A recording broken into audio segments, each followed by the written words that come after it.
बड़े ही गौर से सुनिएगा कि मोमबत्ती जलाकर मुर्दों को याद किया जाता है और मोमबत्ती बुझाकर जन्मदिन मनाया जाता है। वारे इंसान। लाइन छोटी है लेकिन मतलब बहुत बड़ा है कि उम्र भर उठाया बोझ उस कील ने और लोग तारीफ तस्वीर की करते रहे। पायल हजारों रुपए में आती है लेकिन पैरों में पहनी जाती है, और बिंदी 1 रुपए में आती है लेकिन माथे पर सजाई जाती है।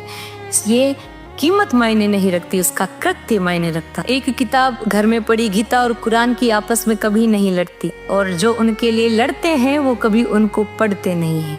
नमक की तरह कड़वा ज्ञान देने वाला ही सच्चा मित्र होता है। मीठी मीठी बातें करने वाले तो चापलूस भी होते हैं। इतिहास गवाह है कि आज तक नमक में कभी कीड़े नहीं पड़े हैं, और मिठाई में तो अक्सर कीड़े पड़ जाते हैं। अच्छे रास्ते पर कोई नहीं जाता और बुरे रास्ते पर सभी जाते हैं। इसलिए दारू बेचने वाले को कहीं नहीं जाना पड़ता, और दूध बेचने वाले को घर घर गली गली कोने कोने में जाना पड़ता है, और दूध वाले से बार बार पूछा जाता है कि दूध में पानी तो नहीं मिलाया है, और दारू में खुद अपने हाथों से पानी मिलाकर पीते हैं। वारे इंसान। बड़ी ही सुंदर बात कही है कि इंसान की समझ सिर्फ इतनी है कि उसे जानवर कहो तो वो नाराज हो जाता है, और अगर उसे शेर कहो तो वो खुश हो जाता है, जबकि शेर भी एक जानवर का ही नाम है।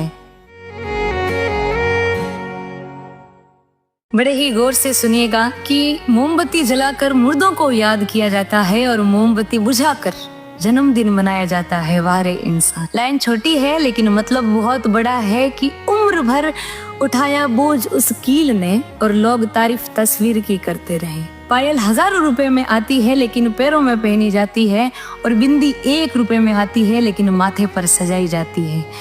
ये कीमत मायने नहीं रखती, उसका कृत्य मायने रखता। एक किताब घर में पड़ी गीता और कुरान की आपस में कभी नहीं लड़ती, और जो उनके लिए लड़ते हैं वो कभी उनको पढ़ते नहीं है। नमक की तरह कड़वा ज्ञान देने वाला ही सच्चा मित्र होता है। मीठी मीठी बातें करने वाले तो चापलूस भी होते हैं। इतिहास गवाह है कि आज तक नमक में कभी कीड़े नहीं पड़े हैं, और मिठाई में तो अक्सर कीड़े पड़ जाते हैं। अच्छे रास्ते पर कोई नहीं जाता और बुरे रास्ते पर सभी जाते हैं।